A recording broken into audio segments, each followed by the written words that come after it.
Assalamualaikum warahmatullahi wabarakatuh.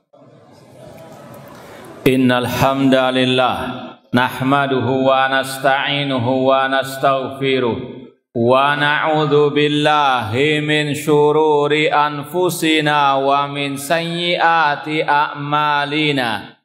Man yahdihillahu fala mudhillalah wa man yudlil fala hadiyalah.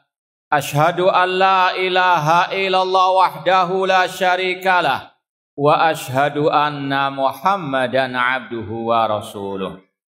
Ya ayyuhalladzina amanu taqullaha haqqa tuqatih wa la tamutunna illa wa antum muslimun. Ya ayyuhan nasu taqu rabbakumul ladzi khalaqakum min nafsin wahidah wa khalaqa minha zawjaha wa batha minhuma rijalan katsiran wa nisaa'a wattaqullaha alladzi tasaaluna bihi wal arham innallaha kana 'alaikum raqiba. Ya ayyuhalladzina amanu taqullaha wa qulu qawlan sadida yuslih lakum a'malakum wa yaghfir lakum dhunubakum wa may yuti'illaha wa rasulahu faqad faza fawzan 'azima. Amma ba'd, fa inna asdaqal hadits kitabullah wa khairal hadi hadi Muhammadin sallallahu alaihi wasallam wa syarrul umuri muhdatsatuha wa kullu muhdatsatin bid'ah wa kulla bid'atin dhalalah wa kulla dhalalatin finnar. Ma'asal muslimin, ikhwani fillah wa akhwati, bapak-bapak, ibu-ibu, saudara-saudari rahimani wa rahimakumullah. Alhamdulillah, segala puji bagi Allah Subhanahu wa taala yang memberikan kepada kita banyak kenikmatan-kenikmatannya, di antaranya nikmat al-Islam, nikmat al-iman, nikmat tauhid dan sunnah Rasulullah SAW. Semoga Allah menghidupkan dan mewafatkan kita di atasnya. Kemudian sebagaimana kata Rasul, la yashkurillah man la yashkurin nas, tidak bersyukur kepada Allah yang tidak berterima kasih kepada manusia, maka kita katakan banyak terima kasih kepada segenap panitia dan juga yang hadir di sini, sehingga kita bisa saling watawassaw bil haq watawassaw bis sabr, dan semoga ini semuanya menjadi pemberat timbangan amal kebaikan kita di hari kiamat kelak. Kemudian sebagaimana disampaikan tadi, kita mohon maaf yang sebesar-besarnya karena adanya keterlambatan ini dikarenakan keterlambatan pesawat dari Surabaya tadi. Ya, ada delay 1 jaman. Qadarallahu wa ma syaa fa'al.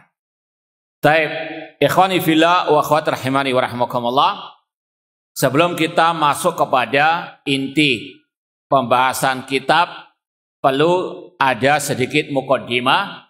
Yang pertama berkaitan dengan kedudukan dan keutamaan belajar ilmu akidah.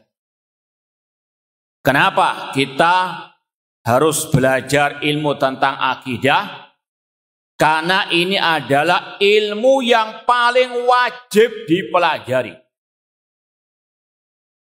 Sebagaimana yang diucapkan oleh Imam Al-Lalikai dalam awal kitab beliau, Muqaddimah Syarah Ushul I'tiqad Ahlussunnah wal Jamaah.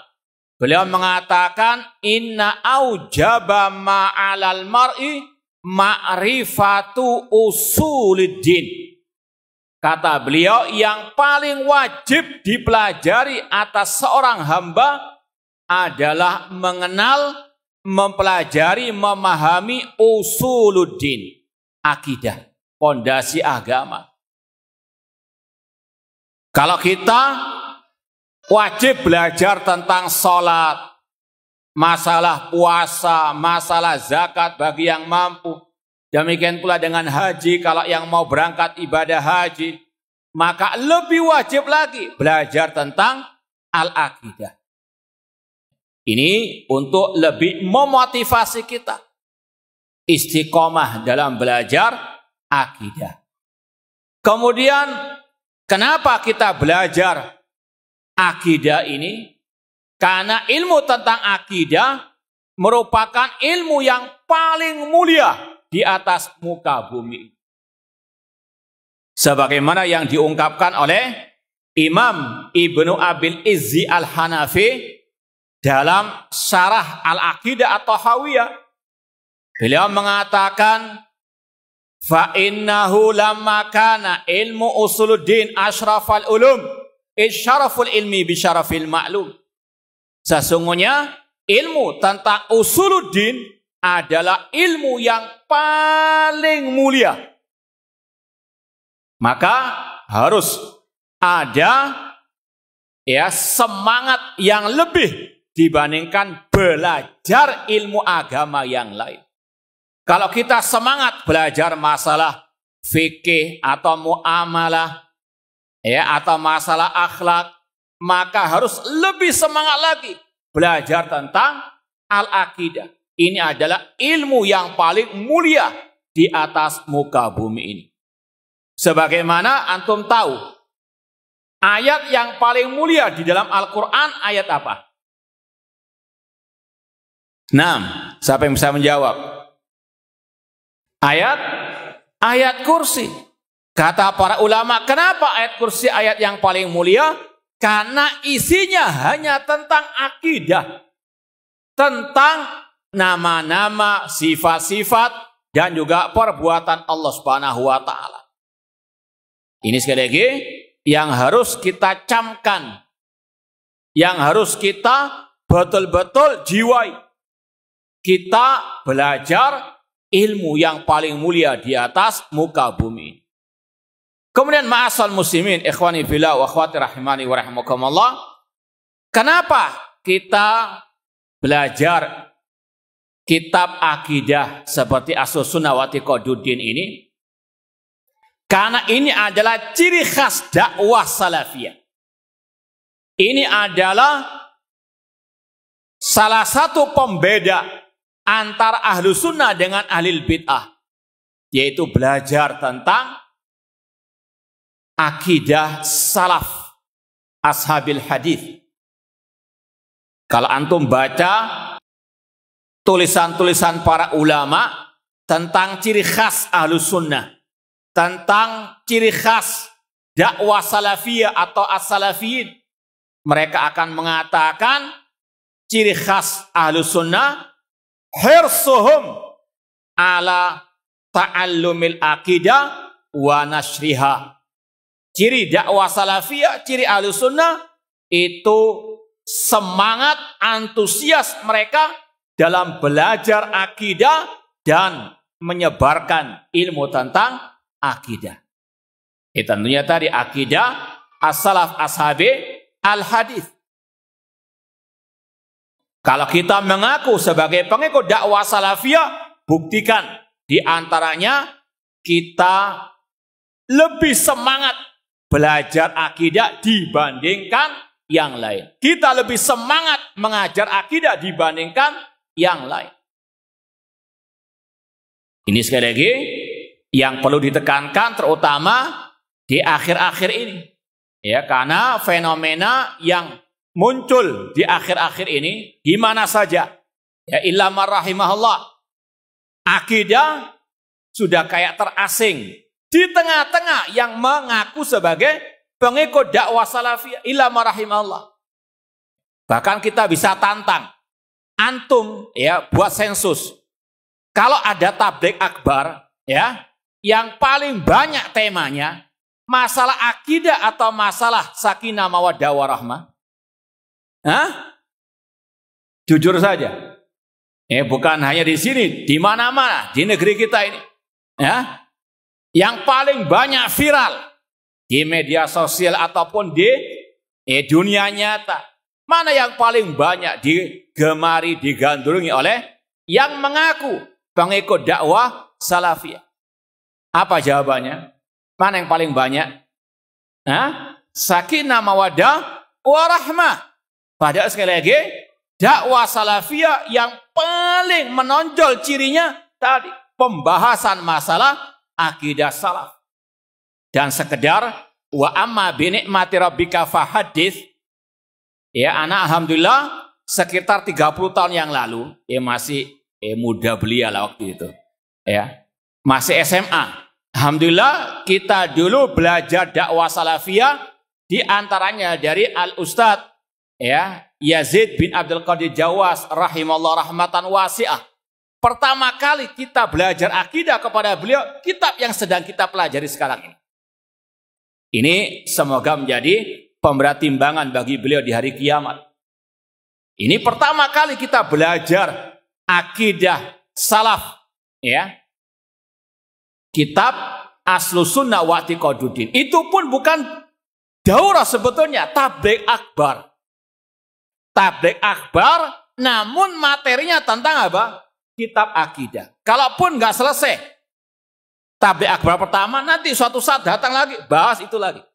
Itu dulu. Ya, awal-awal dakwah salafiyah masih kental dengan tabligh akbar, ya, kajian-kajian akidah wal manhaj. Ya, namun kalau sekarang justru apa? Diasingkan, dituduh macam-macam, ini ya terlalu ekstrem, ini keras dan seterusnya. Keras saja mungkin masih banyak yang ngantuk. Betul enggak? Hah? Kurang kerasnya ini suaranya. Baik, ala kullin, ikhwani fillah wa akhwati rahimani wa rahimakumullah. Mari kita sama-sama hidupkan kembali ciri khas Ahlus Sunnah wal Jamaah, ad-dakwah salafiyah. Itu tadi, antusias, semangat mempelajari akidah salaf tanpa ya mengesampingkan pembahasan ilmu agama yang lain. Namun dalam Islam ada skala prioritas, al-aham fal muhim, mana yang lebih utama, kemudian yang berikutnya.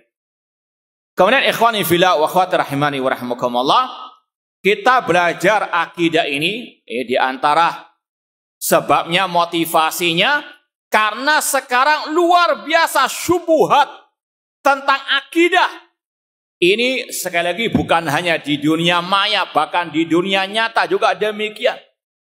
Dan lebih parah lagi, syubhat bukan dari luar, bahkan juga dari dalam orang yang mengaku pengikut dakwah as-salafiyah. Barangkali yang pernah mengikuti medsos kita, tulisan-tulisan bantahan kita, ya kitab, ya sekali lagi yang kita bahas masalah akidah. Yang kita bantah dalam masalah akidah bukan saja orang luar, bahkan orang dalam sendiri. Kenapa? Karena sudah menyimpang dari akidah salaf. Contoh yang insya Allah akan kita lewati, akidah Ahlus Sunnah sepakat wajib mendengar dan taat kepada pemimpin kaum muslimin. Itu prinsip Ahlus Sunnah. Namun prinsip ini sudah mulai istilahnya diobok-obok. Siapa bilang kalau nggak taat kepada pemimpin bukan Ahlus Sunnah? Naudzubillah min dzalik, tasykik, membuat keraguan. Kemudian juga mencaci maki pemimpin di dunia maya. Ini sekali lagi sangat jauh dari akidah salaf ashabil hadis. Namun ini ya bukan dari orang luar, dari orang dalam. Maka ini yang memotivasi kita untuk lebih semangat lagi belajar akidah salaf dari referensi-referensi yang betul-betul otentik, yang betul-betul diakui oleh para ahli ulama. Ya, sekali lagi ini motivasi kita juga membahas kitab ini untuk kita membentengi diri dari segala bentuk syubhat, baik dari luar maupun dari dalam. Kalau dari luar sih ya nggak terlalu aneh, memang mereka jauh dari akidah salaf. Cuma sekarang ini yang dulunya ya mungkin punya akidah yang sama dengan akidah salaf, cuma ya lambat laun sekarang ini mulai mencela-menceli, mulai pelin-pelan, mulai apa? Berpindah kepada akidah haroka ataupun kelompok-kelompok yang lain.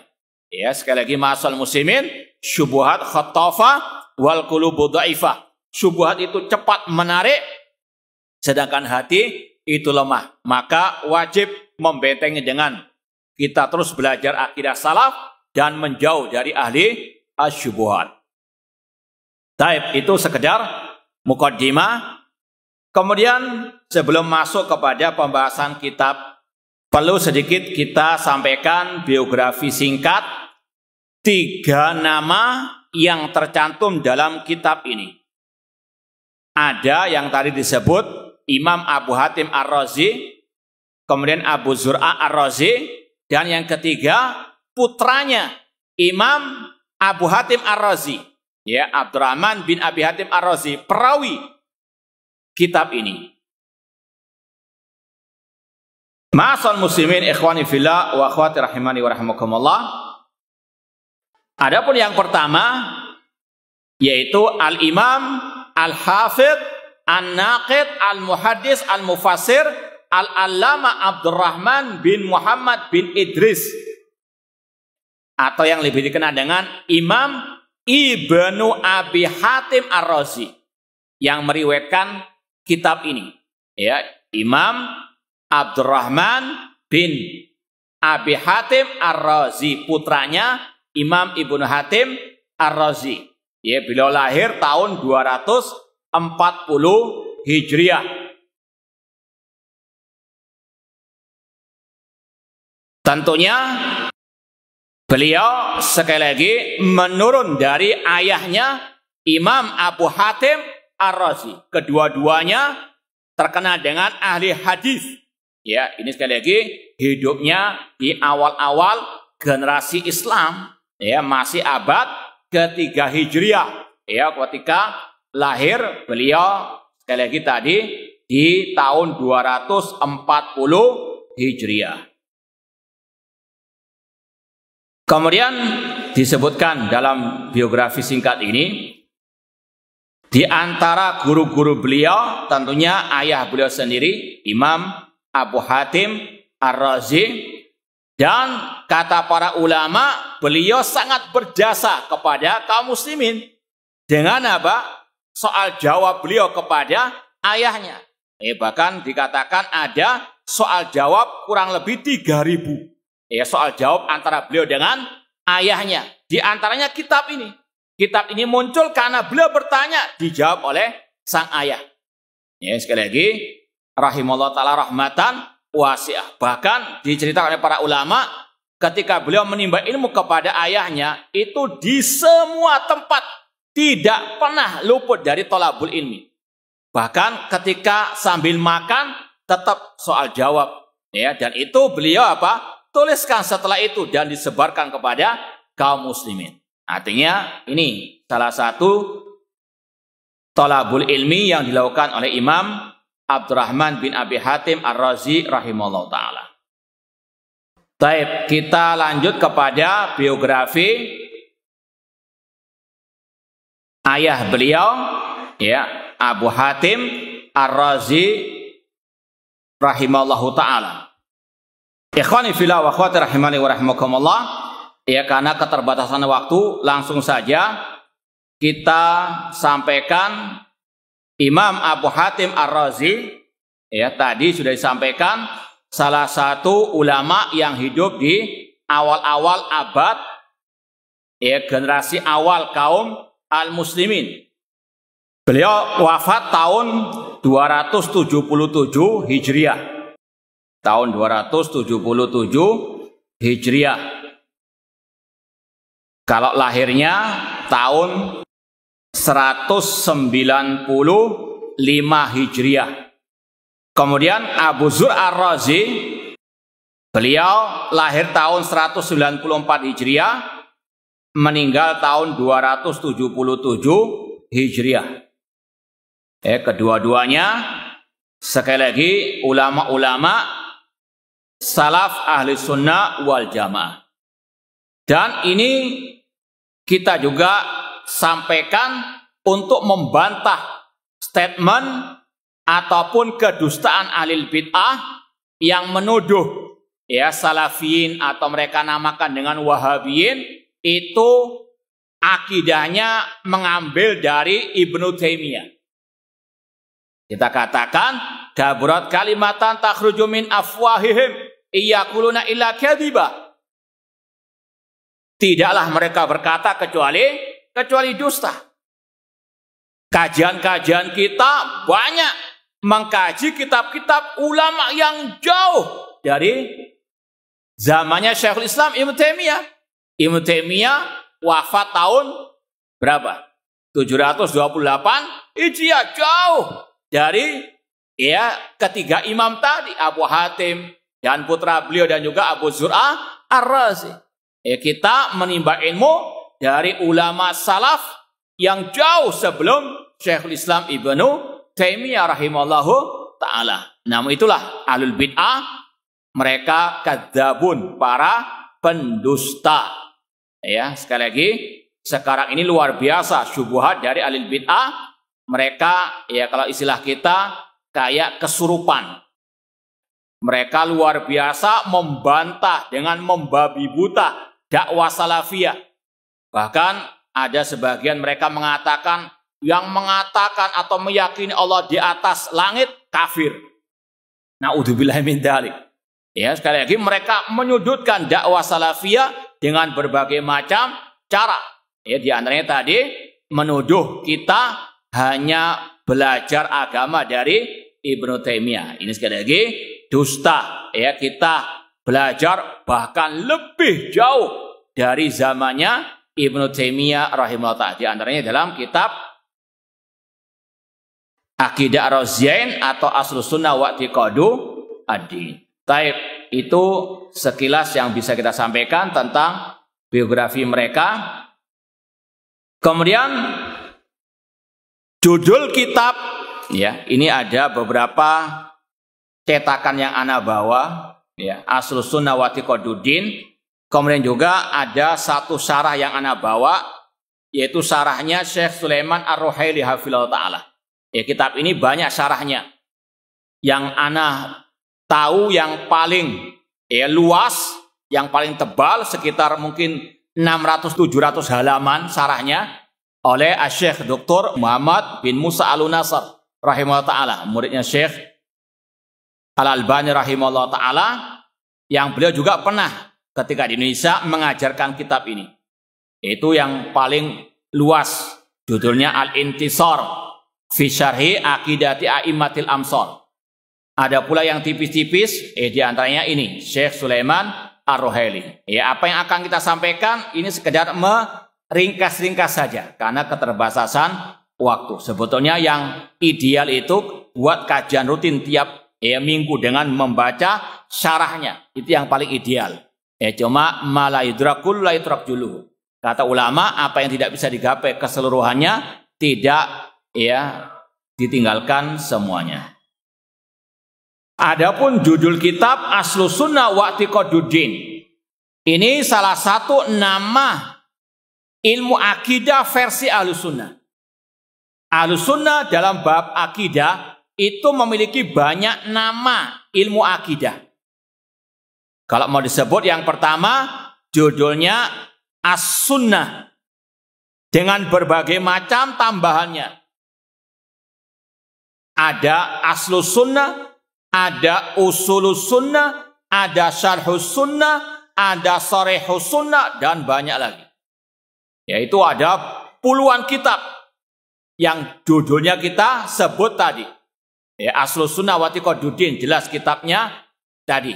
Abu Hatim dan Abu Zur'ah Ar-Razi. Usulus Sunnah Imam Ahmad, Usulus Sunnah Al-Khallal, Usulus Sunnah Ibn Abi Zamanin, dan yang lainnya. Syarhus Sunnah, coba sebutkan siapa penulisnya yang paling masyhur. Imam Barbahari, yang lain. Imam Al-Muzani, muridnya Imam Asy-Syafi'i. Kitab Sharihus Sunnah, karya Imam Abu Ja'far At-Tabari, Imam At-Tabari ahli tafsir, punya kitab akidah Sharihus Sunnah. Namun intinya As-Sunnah di situ. Dan dari sini kata para ulama, kata-kata As-Sunnah kalau dimutlakkan itu bisa berarti al-aqidah. Tergantung redaksinya. Kata-kata As-Sunnah kalau dimutlakkan bisa bermakna al-hadis, bisa bermakna mustahab, bisa bermakna umum, ajaran Nabi secara umum. Ada pula As-Sunnah kalau dimutlakkan bisa berarti akidah. Contoh, coba antum jawab. Kita wajib berpegang teguh dengan Al-Quran dan As-Sunnah. Maksud sunnah di situ apa? Al-hadis. Kalau ana mengatakan ya bersiwak sebelum sholat itu sunnah, maksudnya sunnah adalah mustahab. Kalau kita mengatakan ya termasuk sunnah adalah menjaga lisan, tidak mencaci maki pemimpin kaum muslimin. Apa arti as-sunnah di situ? Akidah. Paham dong? Jadi kata-kata as-sunnah tergantung kepada apa? Redaksinya, maknanya bisa akidah, bisa mustahab, bisa al-hadis, atau bahkan lebih umum dari itu. Sunnah Rasul adalah salat 5 waktu berjamaah di masjid. Sunnah di situ adalah pak metode ajaran hidupnya Rasulullah SAW. Ma'asal muslimin, ikhwani fillah wa akhwati rahimani wa rahimakumullah. Langsung kita baca yang sudah dibagikan. Matlu as-sunnah wa i'tiqaduddin. Qala Imam Abu Muhammad Abdurrahman bin Abi Hatim. Ini yang kita sampaikan tadi. Perawi kitab ini adalah Abdurrahman bin Abi Hatim, putranya Imam Abi Hatim Ar-Razi. Sa'altu Abi, siapa Abi beliau? Abu Hatim Ar-Razi. Wa Aba Zur'ah rahimahumullah ta'ala an mazahibi ahli sunnah fi usuluddin. Kata Abdurrahman bin Abi Hatim Ar-Razi, aku bertanya kepada ayahku dan kepada Abu Zur'ah rahimahumullah tentang mazhab ahli sunnah dalam usuluddin. Ya, antum perlu tandai kata-kata mazhab. Itu bentuknya jama'. Apakah ahli sunnah akidahnya bermacam-macam? Jawab. Apakah akidah ahli sunnah itu bermacam-macam? Berbeda-beda? Sebagaimana mazhab fikih? Tidak. Kata-kata mazhab di sini maksudnya akidah-akidah yang dinisbatkan kepada para ulama. Contoh ada istilah. Di sini ana bawa, ini fotokopian ya. Syarah usul i'tiqad Ahlussunnah wal Jamaah. Di dalam jilid pertama kitab ini dikumpulkan oleh Imam Al-Lalikai akidah para imam-imam salaf. Ada akidah Sufyan Ats-Tsauri, akidah Sufyan bin Uyainah, akidah Imam Bukhari, akidah Imam Ahmad, akidah Imam Ibnu Jarir At-Tabari tadi, dan juga akidah Abu Zur'ah dan Imam Abu Hatim Ar-Razi. Judulnya sama. Kalau Anda buka i'tiqad Imam Bukhari, i'tiqad Imam Ahmad. Apakah berbeda-beda akidah-akidah mereka? Jawabannya apa? Tidak. Tapi disebut dengan istilah mazhab ahli sunnah, maksudnya tadi. I'tiqad akidah itu dinisbatkan kepada para ulama-ulama tersebut dikarenakan merekalah yang mengajarkan akidah tersebut. Paham ya?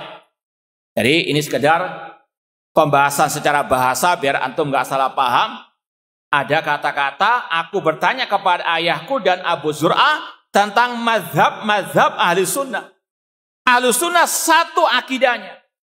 Cuma kenapa disebut dengan mazhab-mazhab? Ini dilihat dari sisi para ulama yang menyebarkan akidah tersebut banyak sekali. Ya, seperti yang kita sampaikan tadi, ada akidahnya Imam Ahmad, akidah Imam Bukhari. Namun intinya sama. Dan itu juga merupakan ciri khas Ahlus Sunnah. Ittifaquhum alal akidah. Kesepakatan mereka di dalam apa? Al-akidah. Kemudian kita lanjut. Wa ma adraka 'alil ulama fi jamil ansar. Dan aku bertanya tentang apa yang mereka, yaitu Abu Zur'ah dan Abu Hatim, dapatkan dari para ulama di seluruh penjuru negeri tentang akidah ini. Apa yang mereka katakan tentang akidah? Wa ma ya'taqidani min dzalik, dan apa keyakinan mereka berdua. Jadi sekali lagi, munculnya kitab ini bermula dari apa? Soal wal jawab. Dan ini banyak. Seperti kitab Syarh Sunnah Imam Muzani tadi. Itu munculnya dari pertanyaan sebagian orang kepada Imam Al-Muzani untuk beliau menyebutkan akidah beliau. Dan dari sini kata para ulama, inilah pentingnya as-su'al, bertanya. Antum bisa bayangkan, satu pertanyaan dari seorang Imam Abdurrahman bin Abi Hatim Ar-Razi, manfaatnya untuk beliau dan untuk kaum muslimin sampai hari kiamat. Berapa pahala beliau? Paham maksudnya? Karena beliau merupakan penyebab adanya kitab ini. Maka demikian talibul ilmi kalau mau bertanya, ini harus jaga niat, ikhlaskan niat dalam bertanya agar dibarokahi oleh Allah Subhanahu wa Ta'ala. Ini diantaranya pertanyaan yang manfaatnya sampai hari kiamat. Ini sekali lagi yang selayaknya untuk diikuti. Kemudian faqala Imam Abu Hatim dan Imam Al-Buzu Ar-Razian menjawab, adraknal ulama fi jamil amsar Hijazan wa Iraqan wa Misra wa Syaman wa Yamanan.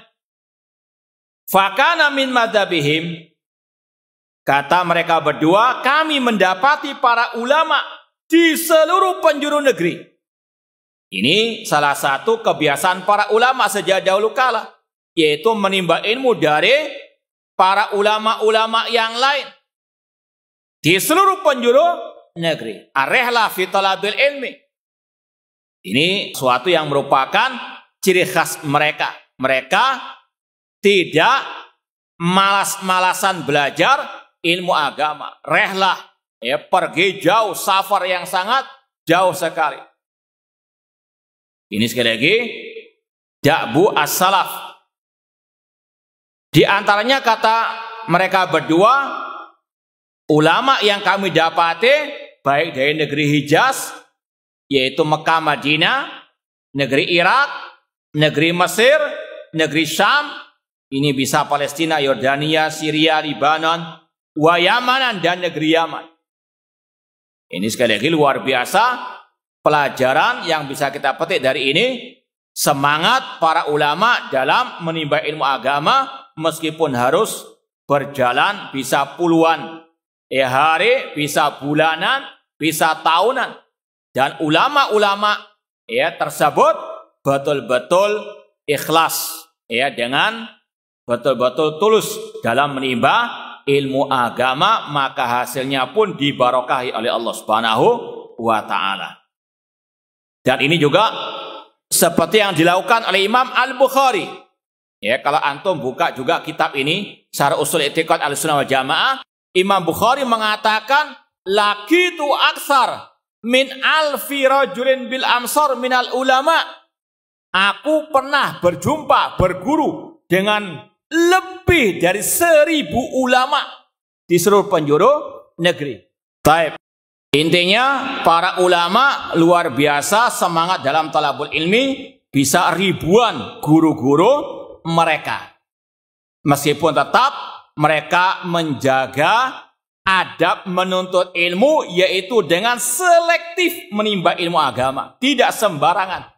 Mereka betul-betul belajar kepada ulama salaf ahlu sunnah wal jamaah yang akidahnya as-sahihah. Ikhwani fillah wa akhwati rahimani wa rahimakumullah. Langsung kita baca poin yang pertama, fakana min madhabihim. Dan di antara mazhab mereka, yaitu akidah mereka, yang pertama, al-iman qaulun wa amalun yazidu wa yanqus. Bahwasanya iman adalah ucapan dan perbuatan, bisa bertambah, bisa berkurang. Pembahasan ini banyak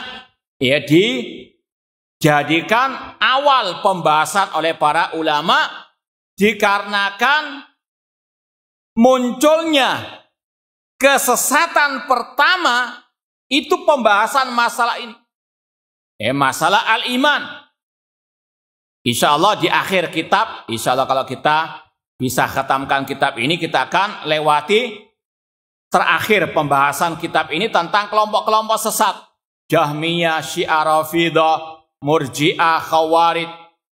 Dan itu adalah nenek moyang kelompok-kelompok sesat di tengah-tengah umat Islam. Dan yang pertama kali muncul kelompok sesat di tengah kaum muslimin, kelompok Al-Khawarij. Di antara kesesatan mereka, masalah apa? Al-iman. Makanya banyak para ulama membahas dalam kitab akidah pembahasan tentang masalah al-iman. Kemudian Ahlussunnah meyakini iman harus ada ucapan dan perbuatan. Kalau ada yang bertanya, loh biasanya ada 3 Ustaz, yaitu apa? I'tiqad, keyakinan. Kata Syekhul Islam Ibnu Taimiyah rahimahullah, ulama salaf itu ketika mendefinisikan iman, ada yang mempersingkat, ada yang panjang, ada yang pendek, ada yang pertengahan. Ada yang panjang sekali mengatakan iman adalah ucapan, perbuatan, dan niat dan ittiba'us sunnah. Seperti dalam kitab Usul Sunnah Imam Al-Humaidi. Demikian pula ada yang mengatakan iman adalah ucapan, perbuatan, dan keyakinan. Ini yang tengah-tengah. Yang paling singkat, ya seperti ini. Iman adalah ucapan dan perbuatan. Dan ini tidak saling bertentangan. Minimal ada kata-kata iman adalah ucapan dan apa? Perbuatan. Syekhul Islam Ibnu Taimiyah dalam kitab Al-Aqidah Wasithiyah mengatakan ucapan dan perbuatan itu dibagi lagi. Ada ucapan hati, ucapan lisan. Ya, ada perbuatan hati, perbuatan anggota badan. Maka termasuk ke dalamnya di situ keyakinan. Paham ya? Jadi kata-kata iman adalah ucapan dan perbuatan tidak bertentangan dengan yang mendefinisikan iman adalah ucapan, perbuatan, dan apa? Keyakinan. Karena ucapan dan perbuatan itu juga sudah mencakup keyakinan. Ada ucapan hati, ucapan lisan. Ucapan hati diantaranya keyakinan. Perbuatan hati itu juga termasuk masalah keyakinan. Paham dong? Kemudian perlu kita sampaikan dalil-dalil ya sedikit tentang pembahasan ini. Iman harus dengan ucapan. Dalilnya surat Al-Baqarah ayat 36. Qulu amanna billah wa ma unzila ilaina ila akhiril ayat. Katakanlah kami beriman kepada Allah dan kepada apa yang diturunkan kepada kami.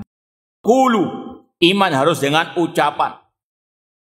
Adapun dalil iman harus dengan keyakinan hati. Ini dalilnya diantaranya surat Al-Mujadilah ayat yang terakhir. Ayat 22. Ulaika kataba fi qulubihimul iman.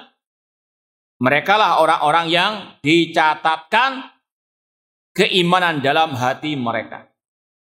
Demikian pula dalam surat Al-Hujurat.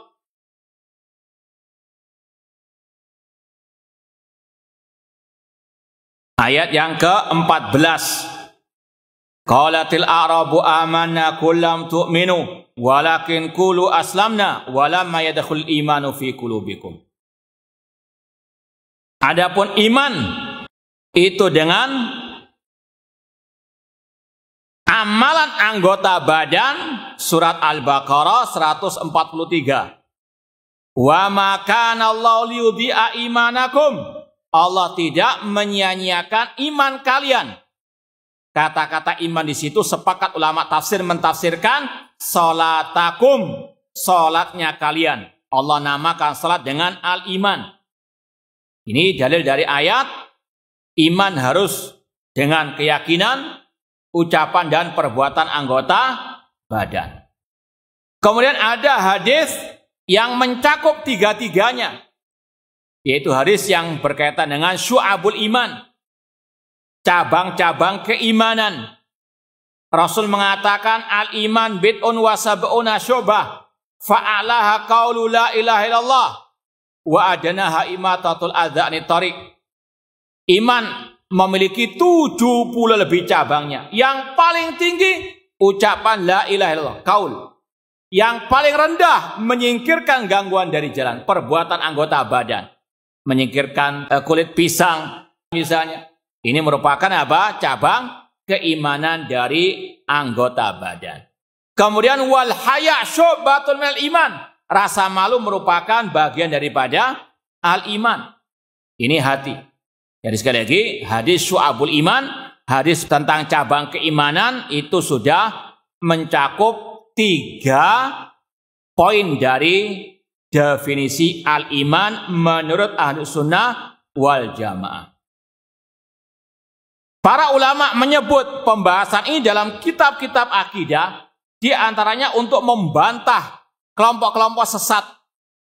Di antaranya kelompok al-murji'ah dengan berbagai macam sektenya.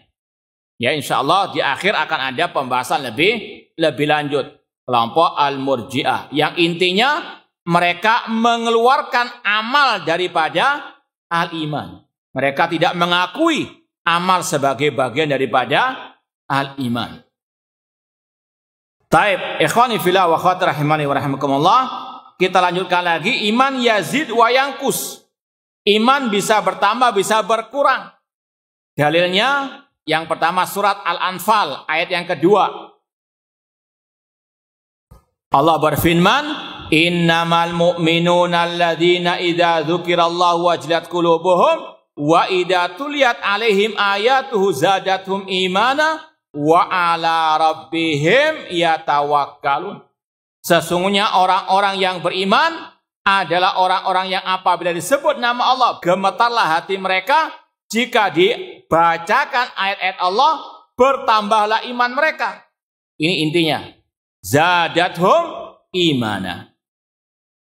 Kemudian kata, kalau nggak salah Fudail bin Iyad rahimahullah, semua dalil tentang bertambahnya keimanan itu sekaligus sebagai dalil iman itu bisa turun. Karena namanya sesuatu yang bisa menerima tambahan pasti bisa menerima apa? Pengurangan. Contoh ya, gelas ya air ini. Ini kan bisa dituang lagi, tambah. Bisa enggak? Bisa. Bisa berkurang enggak? Bisa. Bismillah. Berkurang. Ini bukan sulap ya. Cuma ini sekedar mencontohkan kaidah Fudail bin Iyad tadi. Setiap yang bisa menerima tambahan pasti bisa menerima apa?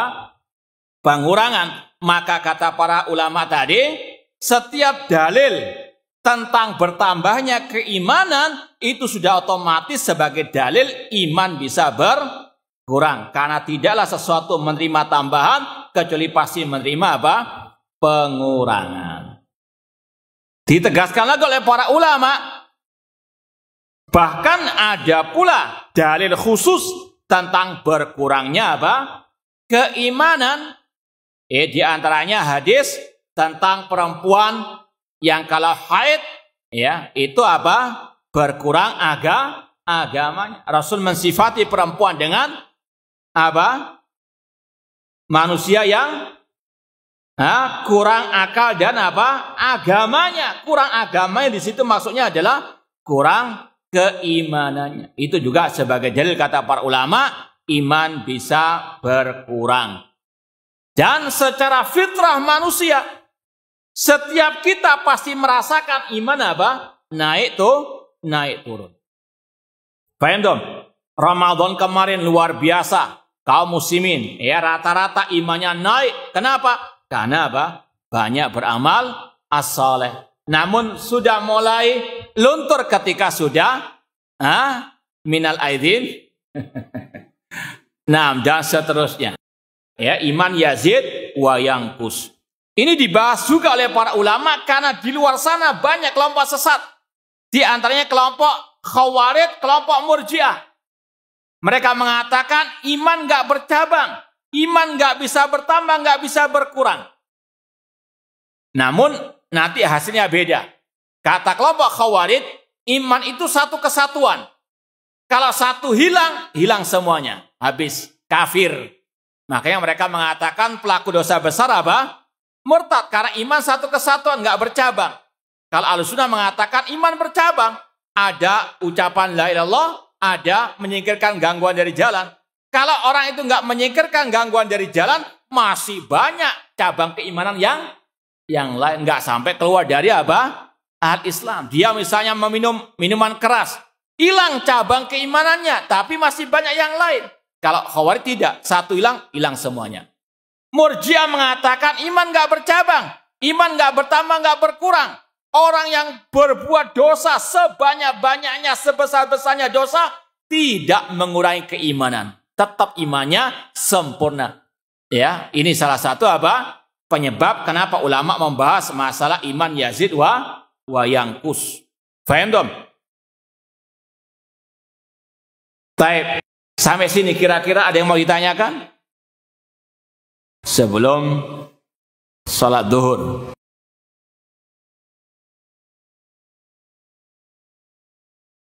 Kurang berapa menit azannya? Hah? Masih 15 menit lagi. Baik, tidak apa-apa. Sekedar ya istirahat sebentar. Ada yang mau ditanyakan masalah yang kita lewati dari awal tadi? Tidak ada. Paham semua, alhamdulillah. Cuma pertanyaannya yang nggak tanya itu ada dua kemungkinan. Paham semuanya atau nggak paham sama sekali. Sampai bingung mau bertanya tentang apa. Insya Allah nggak ya? Hah? Baik. Nah, silakan. Ternyata menjawabnya tentang akidah seluruh. Nah, termasuk dalam awal termasuk dia menjawabnya kan mengutip akidah seluruh ulama seluruh negeri. Iya. Baik. Kalau nggak salah yang bisa kita tangkap dari pertanyaan tadi, beliau Imam Abdurrahman bin Abi Hatim Ar-Razi bertanya kepada abinya Imam Abu Hatim Ar-Razi dan Imam Abu Zur'ah Ar-Razi tentang akidahnya ulama-ulama seluruh negeri. Namun beliau juga bertanya tadi, dan apa yang mereka berdua yakini juga. Paham Pak ya? Jadi ini plus akidah mereka berdua dan seluruh ulama di penjuru negeri yang beliau berdua atau mereka berdua belajar kepada mereka. Jadi sekali lagi ini akidah seluruh ulama Ahlussunnah. Jadi jangan pernah ragu. Akidah yang ada dalam kitab As-Sunnah wa I'tiqaduddin ini adalah ijma' salaf dalam akidah. Makanya kita sampaikan tadi, Ahlussunnah wal Jamaah di antara ciri khas mereka kesepakatan mereka dalam akidah. Akidah mereka satu dan mereka tidak mencela-mencela dalam akidah. Makanya kalau antum ya pelajari satu akidah ini ya kemudian pindah kepada akidah ulama salaf yang lain, tidak ada bedanya. Beda mungkin sekedar ungkapannya, kata-katanya tadi qaulun wa amalun, ada yang menambah i'tiqadun, namun hakikatnya sama. Paham ya? Ya kalau mungkin yang pernah ikut kajian-kajian kita di medsos, alhamdulillah ya kita ya sekitar mungkin 20 tahun berdakwah, ngajar kitab akidah dari satu kitab kepada kitab yang lain. Tidak ada perbedaan, kecuali tadi perbedaannya sekedar ungkapan, perbedaannya mungkin yang satu membahas 10 poin, ini membahas 20 poin. Ya, namun intinya sama, akidah salaf satu, tidak ada bedanya. Karena apa? Sumbernya satu. Kalau Allah, kalau Rasul, wa ma'ajama alaihi as-salaf. Dan ini yang dikatakan oleh Syekhul Islam Ibnu Taimiyah rahimahullah. Beliau pernah berkata, al-i'tiqadu laisa li wa laisa liman huwa akbaru minni. Akidah itu bukan karanganku. Akidah itu bukan karangan ulama yang lebih senior dariku. Wa innama yu'khadul i'tiqad min kitabillah wa min sunnati Rasulillah wa ma ajma' alaihi salaful ummah. Keyakinan atau akidah itu diambil dari firman Allah, sabda Rasul dan ijma' para salaf. Ya, maka sekali lagi tidak ada khilaf di antara mereka tentang masalah usulul i'tiqad atau usulul as-sunnah. Paham insyaallah ya? Nah, ya insyaallah kita lanjutkan sore nanti biidznillah taala. Semoga Allah mudahkan semua urusan kita. Kurang lebihnya mohon maaf. Wa jazakumullahu khairan. Aqulu qouli hadza wa akhiru da'wana anil hamdulillahirabbil alamin. Wassalamualaikum warahmatullahi wabarakatuh.